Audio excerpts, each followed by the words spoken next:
എൻ്റെ പ്രിയപ്പെട്ടവരെ, കർത്താവ് ഇന്ന് നിങ്ങളുടെ മേൽ അനുഗ്രഹത്തിൻ്റെ മഴ വർഷിക്കാൻ പോകുന്നു. അനുഗ്രഹത്തിൻ്റെ മഴ. യേശുവിൻ്റെ നാമത്തിൽ ആ അനുഗ്രഹ മഴ പെയ്യട്ടെ, ഇവരെ നിറയ്ക്കട്ടെ. യേശുവിൻ്റെ നാമത്തിൽ നിറയ്ക്കൂ കർത്താവെ, നിറയ്ക്കൂ. കണ്ണുനീരെല്ലാം മാറട്ടെ. ആമേൻ. ലേവ്യ പുസ്തകം 26:4. ഞാൻ തക്ക സമയത്ത് നിങ്ങൾക്ക് മഴ നൽകും. തക്ക സമയത്ത് ഭൂമി അതിൻ്റെ വിളവും പറമ്പിലെ മരങ്ങൾ അവയുടെ ഫലവും നൽകും. തീർച്ചയായും നിങ്ങളുടെ അധ്വാനത്തിന് ഞാൻ ഫലം നൽകും. നിങ്ങളുടെ സ്നേഹത്തിൻ്റെ ഫലം നിങ്ങൾ അനുഭവിക്കും. നിങ്ങൾ സ്നേഹപ്രവൃത്തികൾ ചെയ്തു, ത്യാഗങ്ങൾ ചെയ്തിട്ടുണ്ട്. അതിനെല്ലാം പലിശയും മുതലും ചേർത്ത് ഫലം ലഭിക്കും. യേശുവിൻ്റെ നാമത്തിൽ അത് സംഭവിക്കട്ടെ എന്ന് ഇന്ന് ഞാൻ കൽപ്പിക്കുന്നു. കർത്താവിൻ്റെ മഴ നോക്കൂ. എല്ലാവരുടെ മേലും പെയ്യുന്ന മഴ, എല്ലാവരുടെ മേലും. മത്തായി 5:45 നമ്മൾ ഇത് വായിക്കുന്നു. അവിടുന്ന് ദുഷ്ടന്മാരുടെ മേലും നല്ലവരുടെ മേലും തൻ്റെ സൂര്യനെ ഉദിപ്പിക്കുകയും നീതിമാന്മാരുടെ മേലും നീതികെട്ടവരുടെ മേലും മഴ പെയ്യ്ക്കുകയും ചെയ്യുന്നു. ഇത് കർത്താവിൻ്റെ ഹൃദയമാണ്. ഞാനൊരു പാപത്തിലാണ്, എനിക്ക് എല്ലാം ഐശ്വര്യമായിരിക്കുന്നു എന്ന് ചിലർ അഹങ്കാരത്തോടെ പറയും. എനിക്ക് യേശുവിനെ ഒന്നും ആവശ്യമില്ല, ദൈവത്തെ പോലും ആവശ്യമില്ല, എല്ലാം നന്നായിരിക്കുന്നു, ദീർഘായുസ്സുണ്ട് എന്നൊക്കെ അവർ പറയും. പക്ഷേ കർത്താവിൻ്റെ കരുണ ദുഷ്ടന്മാരുടെ മേലും മഴ പെയ്യിക്കും, നല്ലവരുടെ മേലും അയക്കും, നീതിമാന്മാരുടെ മേൽ അയക്കും, നീതികെട്ടവരുടെ മേലും അയക്കും. അധികാരം ഉപയോഗിച്ച് മറ്റുള്ളവരെ നശിപ്പിക്കുന്ന ദുഷ്ടരായ ആളുകൾ, അവർക്ക് ശത്രുക്കളെ ഉണ്ടാകാൻ പാടില്ല. തങ്ങളുടെ പേര് മാത്രമേ ഉണ്ടാകാവൂ എന്ന് പറഞ്ഞ് തങ്ങളുടെ പദ്ധതികൾ നടപ്പിലാക്കണം. തങ്ങൾക്ക് മാത്രമേ സമ്പത്തുണ്ടാകാവൂ എന്ന് പറഞ്ഞ് മറ്റുള്ളവരെ നശിപ്പിക്കുന്ന, അനീതി ചെയ്യുന്ന ആളുകൾ, പാവപ്പെട്ടവരെ സഹായിക്കാതെ അന്യായമായി അവരെ പീഡിപ്പിക്കുന്നവർക്ക് തടസ്സമുണ്ടാക്കുന്ന ആളുകൾ, അവരുടെ മേലും കർത്താവ് മഴ അയക്കുന്നു. ഇതാണ് കർത്താവിൻ്റെ ഹൃദയം. അവിടുന്ന് എല്ലാ മനുഷ്യരെയും സ്നേഹിക്കുന്നു. അവർ അവിടുത്തെ സ്നേഹമറിഞ്ഞ് മാനസാന്തരപ്പെടണമെന്ന് കരുതിയാണ് മഴ അയക്കുന്നത്. അതുകൊണ്ട് നമുക്ക് ആരെയും കുറ്റം പറയാൻ കഴിയില്ല, ഒരിക്കലും കഴിയില്ല. നമ്മളും അവനെപ്പോലെ എല്ലാവരെയും സ്നേഹിക്കുകയും എല്ലാവരിലേക്കും കർത്താവിൻ്റെ സ്നേഹം എത്തിക്കുകയും വേണം. ഭയപ്പെടുകയും അരുത്, അസൂയപ്പെടുകയും അരുത്, ദേഷ്യപ്പെടുകയും അരുത്, നീരസം തോന്നുകയും അരുത്. അവൻ എല്ലാവരുടെയും മേൽ മഴ പെയ്യിക്കുന്നു. നമ്മളും സ്നേഹത്തിൻ്റെ മഴ പെയ്യിക്കണം. ശരി, എപ്പോഴാണ് കർത്താവ് മഴ പെയ്യിക്കുന്നത്? അവൻ എല്ലാവരുടെയും മേൽ പെയ്യിക്കുന്നു. പക്ഷേ അവൻ മഴ അയച്ച് ഒരാൾ ക്ഷേമം അനുഭവിക്കണം. മഴ എല്ലാവരുടെയും മേൽ പെയ്യുന്നു. പക്ഷേ നല്ല മണ്ണിൽ അത് പെയ്യുമ്പോൾ, ശരിയായ സമയത്തു പെയ്യുമ്പോൾ മാത്രമാണ് അവിടെ ഫലം ലഭിക്കുന്നത്, വിളവ് ലഭിക്കുന്നുണ്ട്. മറ്റുള്ളവരെല്ലാം നനഞ്ഞു പോവുകയാണ്. ചിലപ്പോൾ അവർ മഴയെ ശപിച്ചുകൊണ്ടു പോകുന്നു. എന്തിനാണ് മഴ പെയ്യുന്നത്? അനുഗ്രഹത്തിൻ്റെ ഫലം അനുഭവിക്കാൻ അറിയില്ല. പക്ഷേ ആർക്കാണ് ആ അനുഗ്രഹം അനുഭവിക്കാൻ കഴിയുക? 2 ദിനവൃത്താന്തം 7:14 വായിച്ചു നോക്കൂ. കർത്താവിൻ്റെ നാമം ധരിച്ച ജനങ്ങൾ, യേശുവിൻ്റെ നാമം ധരിച്ച ജനങ്ങൾ, അവർ എന്താണ് ചെയ്യുന്നത്? മഴ പെയ്യാൻ വേണ്ടി അവർ തങ്ങളെ തന്നെ താഴ്ത്തുന്നു. കർത്താവിൻ്റെ മുമ്പിൽ താഴ്ത്തുന്നു, ജനങ്ങളുടെ മുമ്പിൽ താഴ്ത്തുന്നു, അനീതി ചെയ്യുന്നവരുടെ മുമ്പിൽ പോലും താഴ്ത്തുന്നു. പ്രാർത്ഥിക്കുന്നു, പിതാവേ നീ നോക്കൂ. കർത്താവിൻ്റെ മുഖം അന്വേഷിക്കുന്നു. ആരെയും ഭയപ്പെടാതെ കർത്താവിൻ്റെ മുഖം അന്വേഷിക്കുന്നു. ദാനിയേൽ അതാണ് ചെയ്തത്. ദൈവത്തോട് പ്രാർത്ഥിച്ചാൽ ഇയാളെ തടവിലാക്കണമെന്ന് രാജ്യത്ത് രാജാവിലൂടെ തന്ത്രപരമായി അദ്ദേഹം അറിയാതെ തന്നെ ഒരു നിയമം കൊണ്ടുവന്നു. ഇത് ദാനിയേലിനെതിരായ നിയമമാണെന്ന് അദ്ദേഹം കരുതിയില്ല. പക്ഷേ നിയമം വന്നു. രാജാവിന് പോലും അത് മാറ്റാൻ കഴിഞ്ഞില്ല. ഇന്നും അങ്ങനെ തന്നെയാണ്. കർത്താവിനോട് പ്രാർത്ഥിക്കുന്നവരെ സിംഹക്കുഴിയിലേക്ക് എറിയണം, ജയിലിലിടണം, മരണം വരെ ജീവപര്യന്തം തടവ് എന്ന് കോടതി വിധിച്ചു. എന്നാൽ അതിനുശേഷവും ദാനിയേൽ എല്ലാവരും കാണുന്ന വിധത്തിൽ അവിടെയുണ്ടായിരുന്നു. തൻ്റെ നിലപാട് മാറ്റാതെ ഉറച്ച മനസ്സോടെ അവൻ മുന്നോട്ടു പോയി. ജനാലകളെല്ലാം തുറന്നിട്ട് പ്രാർത്ഥിച്ചു. സിംഹക്കുഴി വന്നു. അവർ എറിഞ്ഞു. പക്ഷേ ഒരു സിംഹത്തിനും വായ തുറക്കാൻ കഴിഞ്ഞില്ല. അദ്ദേഹം ജീവനോടെ തിരിച്ചു വന്നു. കൂടുതൽ ഉയർന്ന സ്ഥാനത്തേക്ക് പോയി. അദ്ദേഹത്തെ എറിഞ്ഞവരെയെല്ലാം അതേ സിംഹക്കുഴിയിലേക്ക് എറിഞ്ഞു. അതേ സിംഹം തന്നെ. അവർ താഴെ എത്തുന്നതിനു മുമ്പ് തന്നെ ആ സിംഹം അവരെ പിടിച്ചു കൊന്നുകളഞ്ഞു. എല്ലാവരും മരിച്ചുപോയ അതേ സിംഹം. എൻ്റെ പ്രിയപ്പെട്ടവരെ, നാം ചെയ്യേണ്ടത് തുടർച്ചയായി പ്രാർത്ഥിക്കുക എന്നതാണ്. വാതിൽ തുറന്ന് നമുക്ക് തുടർച്ചയായി പ്രാർത്ഥിക്കാം. കർത്താവിൻ്റെ മുഖം നമുക്ക് അന്വേഷിക്കാം. നാം ചെയ്യേണ്ടത് ദുഷിച്ച വഴികളിൽ നിന്ന് പിന്തിരിയുക എന്നതാണ്. അപ്പോൾ സ്വർഗത്തിൽ നിന്ന് ദൈവം കേൾക്കും. അവിടുന്ന് നമ്മുടെ പാപങ്ങൾ ക്ഷമിക്കും. ദേശത്തിന് അവിടുന്ന് ക്ഷേമം നൽകും. ദേശത്തിന് ശരിയായ, വിശുദ്ധമായ, ഉത്തമമായ, നീതിയുള്ള എല്ലാ ദേശത്തെ ജനങ്ങളെയും സഹോദരനായും സഹോദരിയായും മക്കളായും സ്നേഹിക്കാനുള്ള അധികാരം അവിടുന്ന് നൽകും. യേശുവിൻ്റെ നാമത്തിൽ അത് സംഭവിക്കട്ടെ എന്ന് ഞാൻ കൽപ്പിക്കുന്നു. സംഭവിക്കട്ടെ എന്ന് ഞാൻ കൽപ്പിക്കുന്നു.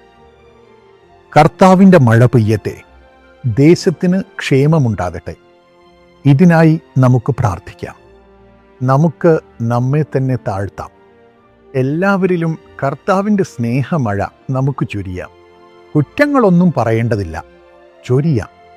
നമ്മുടെ പാപങ്ങളെക്കുറിച്ച് പശ്ചാത്തപിച്ച് കർത്താവിലേക്ക് നമുക്ക് മടങ്ങാം. സ്വർഗസ്ഥനായ ദൈവം കേൾക്കും. ദേശത്ത് അവിടുന്ന് മഴയയക്കും, ഫലം നൽകും, ക്ഷേമം നൽകും. രക്ഷയെ ഒരു പ്രളയം പോലെ അവിടുന്ന് അയക്കും. തടയാൻ കഴിയാത്ത വിധം അവിടുന്ന് അയക്കും. ഞാനത് വിശ്വസിക്കുന്നു. കർത്താവിന് ഞാൻ നന്ദി പറയുന്നു. അടുത്തതായി, ദൈവത്തിൻ്റെ സ്നേഹം ഒരു പ്രളയം പോലെ ഒഴുകുന്നു. ദൈവത്തിൻ്റെ സ്നേഹം മഴ പോലെ പെയ്യുന്നു. ലേവ്യ പുസ്തകം 26:4 പറയുന്നു, ഞാൻ തക്ക സമയത്ത് നിങ്ങൾക്ക് മഴ നൽകും. ഭൂമി അതിൻ്റെ വിളവും പറമ്പിലെ വൃക്ഷങ്ങൾ അവയുടെ ഫലവും നൽകും. എൻ്റെ പ്രിയപ്പെട്ടവരെ, നിങ്ങളുടെ അധ്വാനത്തിന്മേൽ കർത്താവ് മഴയയക്കും. പഠനത്തിന്മേൽ അവിടുന്ന് അയക്കും. അതിനനുസരിച്ചുള്ള ഫലം അവിടുന്ന് നൽകും. നിങ്ങളെ ജീവിതത്തിൽ ഉറപ്പിച്ചു നിർത്തും. വീട് പണിയും, കുടുംബത്തെ പടുത്തുയർത്തും, ഭാഗ്യം നൽകും. അവിടുത്തെ സ്നേഹം ഒരു പ്രളയം പോലെ നിങ്ങളുടെ മേൽ ഇറങ്ങി വന്ന് ഇവയെല്ലാം കൊണ്ടുവരും. ധൈര്യമായിരിക്കുക. അടുത്തതായി കർത്താവ് പറയുന്നു, മഴയ്ക്കായി പ്രാർത്ഥിക്കുക.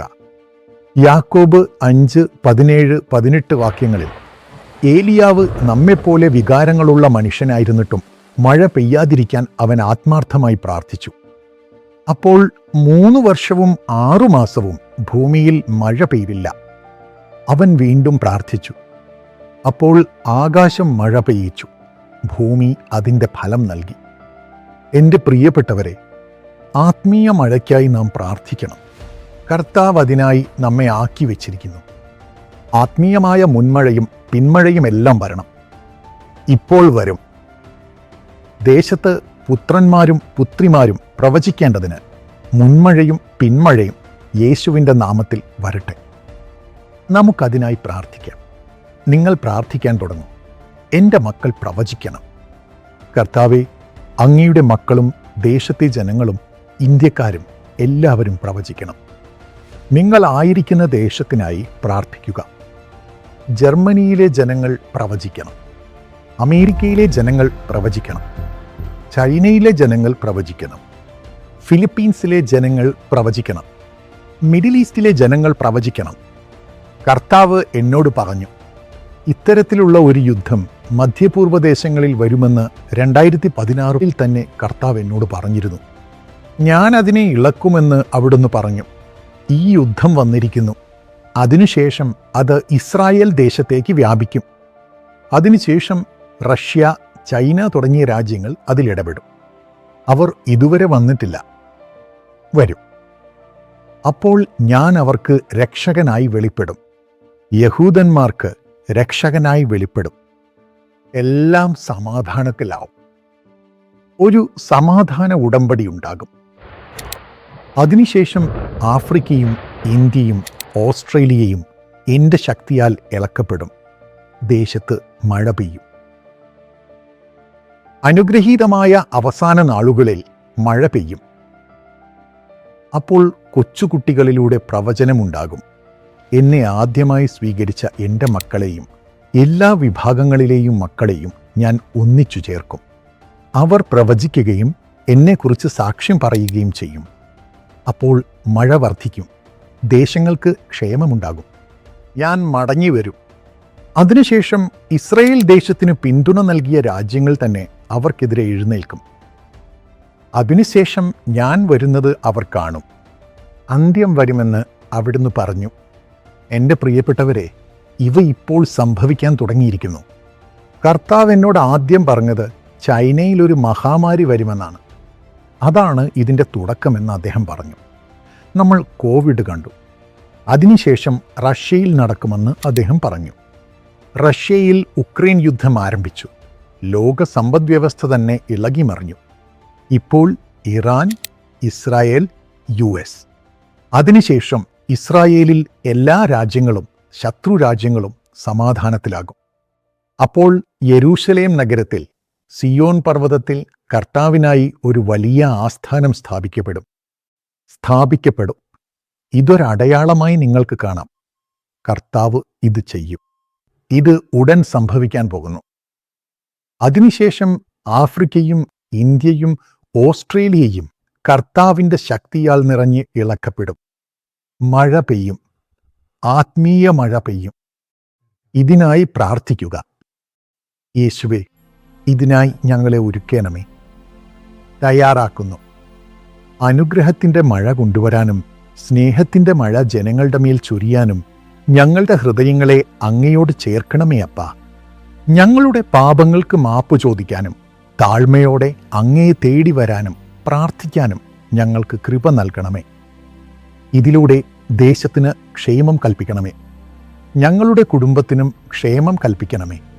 അങ്ങയുടെ നാമം നിമിത്തം ഞങ്ങൾക്ക് സംരക്ഷണം നൽകി അനുഗ്രഹിക്കണമേ. ഈ കൃപ നൽകുന്നതിനായി നന്ദി. യേശുവിൻ്റെ നാമത്തിൽ ആമേൻ. ദൈവം നിങ്ങളെ അനുഗ്രഹിക്കട്ടെ. എൻ്റെ പ്രിയപ്പെട്ടവരെ, യേശു വിളിക്കുന്നു ടെലിഫോൺ പ്രാർത്ഥനാ ഗോപുരം നിങ്ങൾക്കായി 24 മണിക്കൂറും തുറന്നിരിക്കുന്നു. ദയവായി എന്താവശ്യമുണ്ടെങ്കിലും ഫോൺ ചെയ്യുക.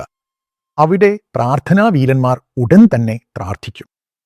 അതോടൊപ്പം ഡയൽ എ പ്രേയർ, ഞാൻ നിങ്ങൾക്കായി പ്രാർത്ഥിച്ച പ്രാർത്ഥനകൾ അടങ്ങിയ ഡയൽ എ പ്രേയർ ഉണ്ട്. ഈ നമ്പറിൽ, ഇപ്പോൾ നിങ്ങൾ കാണുന്ന നമ്പറിൽ ഫോൺ ചെയ്താൽ ഏതാവശ്യത്തിനാണോ അതിനുള്ള പ്രാർത്ഥന ലഭിക്കും. നിങ്ങൾക്ക് കേൾക്കാം, അനുഗ്രഹം പ്രാപിക്കാം. അതോടൊപ്പം നിങ്ങൾ കാണുന്ന ഇമെയിൽ ID-യിലേക്ക് പ്രാർത്ഥനാപേക്ഷകൾ ഇമെയിൽ വഴിയും അയക്കാവുന്നതാണ്. ഉടൻ തന്നെ നിങ്ങൾക്ക് മറുപടി ലഭിക്കും. ഞാൻ പ്രാർത്ഥിച്ചയക്കാം. ദൈവഹിതം അറിയുന്നതിനായും നിങ്ങൾക്ക് അപേക്ഷിക്കാവുന്നതാണ്. ഇതെല്ലാം താങ്ങാനായി നിങ്ങൾക്ക് സോഷ്യൽ മീഡിയയിൽ ഈ പരിപാടി സ്പോൺസർ ചെയ്യാം. നിങ്ങളുടെ കാണിക്കയിലൂടെ ലക്ഷക്കണക്കിന് ആളുകൾ അനുഗ്രഹം പ്രാപിക്കും. ഞങ്ങളിത് സൗജന്യമായി ചെയ്യുന്നു. സാങ്കേതിക വിദ്യയ്ക്കായി എത്രത്തോളം ആവശ്യമായി വരുന്നു. ഒരു മാസത്തിൽ ലക്ഷക്കണക്കിന് രൂപയാണ് ടെലിഫോൺ പ്രയർ ടവറിനായി ചിലവഴിക്കുന്നത്. അതിനായി നിങ്ങൾ കാണിക്കകൾ അയക്കുമ്പോൾ ജനങ്ങൾക്ക് അനുഗ്രഹം എത്തിക്കാം. തുടർന്നും അനുഗ്രഹം നിങ്ങളുടെ ജീവിതത്തിലും കുടുംബത്തിലും വർദ്ധിക്കും.